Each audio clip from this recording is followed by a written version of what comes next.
Puji Tuhan, Bapak Ibu, kita berjumpa lagi dan tentunya kita akan belajar firman lagi ya. Puji Tuhan, mari kita berdoa. Terima kasih kepada Tuhan Yesus, dan kami selalu mengatakan terima kasih karena hanya itulah yang bisa kami sampaikan kepada Tuhan. Terima kasih dan bersyukur. Buat kami Tuhan terus mengingat akan kebaikan Tuhan, mengingat akan pertolongan Tuhan, sehingga dalam hidup kami ada ucapan syukur kepada Tuhan. Bapa, saat ini Engkau tenangkan hati dan pikiran kami untuk kami belajar akan firman-Mu Bapa. Di dalam segala kekurangan kami, penuhi kami dengan firman-Mu Bapa. Di dalam nama Tuhan Yesus, haleluya, amin. Puji Tuhan, kita akan belajar kembali di dalam kitab Yeremia 17 ayat yang ke-8 kali ini Bapak Ibu ya. Ayat yang ke-8 dan saya akan memberikan judul yaitu akar yang kering. Puji Tuhan. Bapak Ibu Saudara yang dikasihi oleh Tuhan, mungkin ada di antara kita yang suka tanaman ya. Menanam ya. Baik itu tanaman bunga atau tanaman herbal, obat-obatan ataupun yang bisa menghasilkan. Contohnya mentimun ya.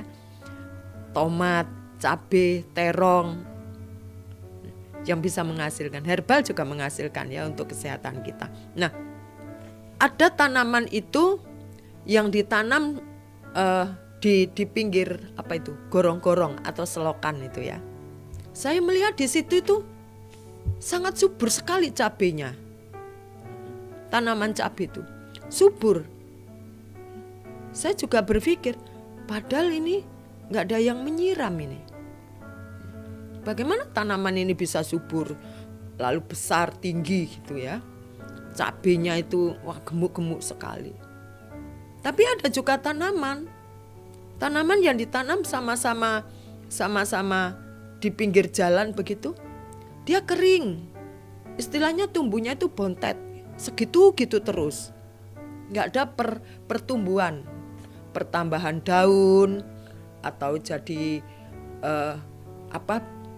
punya anak lagi gitu ya. Tanaman kan ada bibitnya yang anakan yang masih kecil atau begitu. Nggak ada, malah dia lemes, layu ya. Nah, saya juga punya tanaman di lantai 5, tidak banyak memang. Saya juga memperhatikan kalau pas saya lupa atau tidak turun hujan. Nah, hujan itulah harapan saya. Kalau hujannya turun tengah malam, itu tanaman jadi segar ya, segar, bunga-bunga mulai wah. Tapi kalau tidak turun hujan, musim panas, lalu saya juga lupa untuk nyirami, udah kering semua, kering, layu, lalu mati ya. Ini kan yang pernah kita lihat setiap hari ya, dimanapun itu kita akan lihat perbedaan antara yang mendapat siraman air atau bagaimana kita menanam tanaman itu di tempat yang dekat dengan air. Lalu kita nanam juga tanaman yang di pot. Kita tidak peduli dengan siraman ini untuk menyiram bunga maksud saya ya. Bapak Ibu Saudara sekalian dikasihi oleh Tuhan, dua tanaman inilah yang terkadang kita lihat ini juga kehidupan kita. Ya. Di sini dikatakan ia akan seperti pohon yang ditanam di tepi air yang merambatkan akar-akarnya di tepi batang air dan yang tidak mengalami datangnya panas terik, yang daunnya tetap hijau, yang tidak khawatir dalam tahun kering dan yang tidak berhenti menghasilkan buah. Bapak Ibu Saudara yang dikasihi oleh Tuhan, seperti tadi awal saya katakan, kalau musim kering datang ya, ataupun kita menanam tanaman itu asal tanam begini nggak terlalu dalam, dangkal, lama tumbuhnya, bisa mati karena akarnya tidak sampai masuk ke tanah yang paling dalam. Bisa juga kita ditanam di tempat yang gersang, lalu kita tidak pedulikan lagi. bisa mati. Tapi kalau ditanam di tempat yang benar, di tepi aliran air ya. Meskipun ada musim kemarau, kalau kita rajin menyiram, tentu tidak mudah layu, tidak mudah kering karena mendapat siraman air ya. Dan akar-akarnya tentu akan semakin dalam, menancap gitu. Bapak Ibu Saudara sekalian dikasihi oleh Tuhan, tetap berakar pada Tuhan, begitu juga kehidupan orang percaya. Harus semakin berakarnya dalam. Bukan asal tumbuh-tumbuh saja, tapi akarnya tidak kuat. Kalau akarnya tidak kuat, tidak bisa mencengkeram ke tanah, ya, sebentar saja dia langsung layu. Bapak Ibu Saudara yang dikasihi oleh Tuhan ya. Ayat ini mengatakan orang yang percaya dan yang berakar tidak mudah goyah. Tidak mudah goyah. Goyah oleh apa? Goyah oleh ajakan-ajakan orang lain. Goyah di dalam Tuhan oleh karena terkadang bisa juga kondisi tekanan hidup. Bisa itu Bapak Ibu. Saya tidak bicara orang lain ya. Tetapi saya bicara tentang mungkin keluarga besar saya di kampung. Karena tekanan hidup yang begitu kuat, lalu dia keluarganya juga berantakan, ada orang bicara, buat apa kamu ke gereja? Sudah ke masjid saja. Di sana nanti kamu dapat bantuan, dapat sodako dari sana. Orang ini tidak begitu bertumbuh dalam Tuhan, tidak mengenal Tuhan Yesus dengan benar. Dia tidak kuat imannya. Maka dia bilang, ya udah ke masjid saja. Nah itulah yang dialami oleh salah satu keluarga besar saya. Imannya kurang kuat. Kurang kuat di dalam pengenalan akan firman Tuhan. Sehingga mudah goyah oleh ajakan-ajakan orang lain. Atau oleh kondisi yang dialami. Saya berharap itu tidak terjadi sama kita semua Bapak Ibu ya. Di dalam Yohanes 7 ayat 37 firman Tuhan mengatakan begini, saya akan membacanya. Dan pada hari terakhir, yaitu pada puncak perayaan itu, Yesus berdiri dan berseru, barang siapa haus, baiklah ia datang kepadaku dan minum. Barang siapa percaya kepadaku, seperti yang dikatakan oleh kitab suci, dari dalam hatinya akan mengalir aliran-aliran air hidup.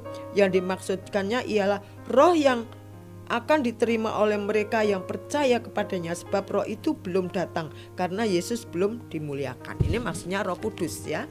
Waktu Tuhan Yesus belum naik ke surga, tapi waktu Tuhan Yesus naik ke surga kan Tuhan Yesus berjanji, aku tetap menyertai engkau, tetapi melalui Roh Kudus yang diam dalam hati kita ya.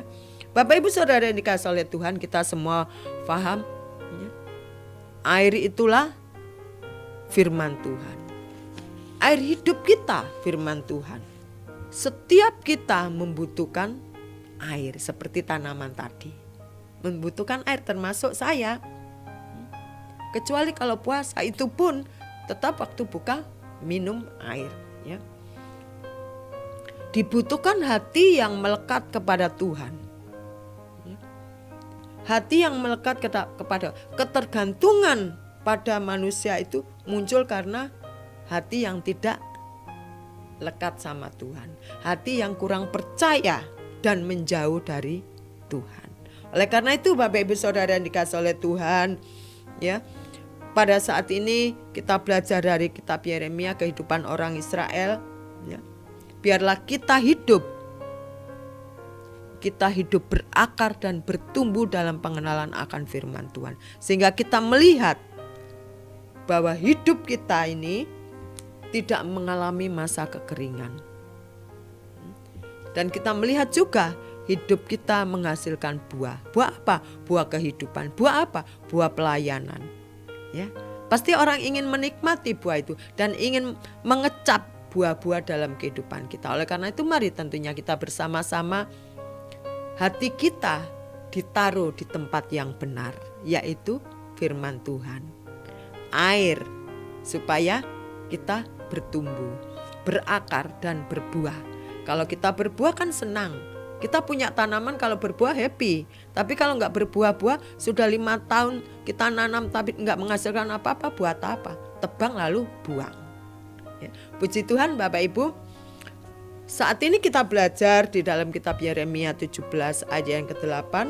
Ia akan seperti pohon ditanam di tepi aliran air yang merambatkan akar-akarnya di tepi batang air dan yang tidak menghasilkan datangnya panas terik.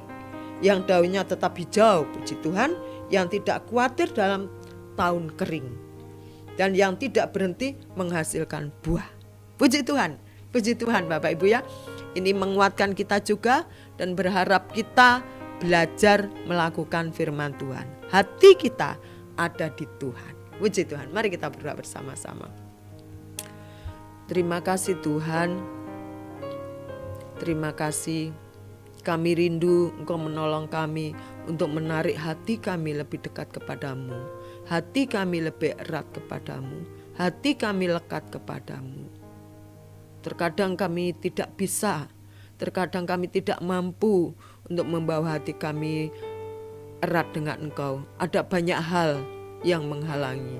Tetapi biarlah Tuhan, segala penghalang itu, dosa, kesalahan kami Tuhan, keterpurukan kami Tuhan, ataupun tekanan-tekanan hidup kami Tuhan, kami panggil di dalam nama Yesus. Engkau akan menguatkan kami, Engkau akan lewati Tuhan, kami akan lewati masa-masa sulit itu bersama dengan Engkau, sehingga hidup kami akan berakar, berbuah dan menghasilkan buah-buah yang memuliakan nama Tuhan. Terima kasih Tuhan, bahwa hati kami bertumbuh dalam pengenalan Engkau lebih dalam lagi. Di dalam nama Tuhan Yesus, haleluya, amin. Puji Tuhan, mari bersama-sama bertumbuh berakar di dalam pengenalan akan firman Tuhan. Haleluya.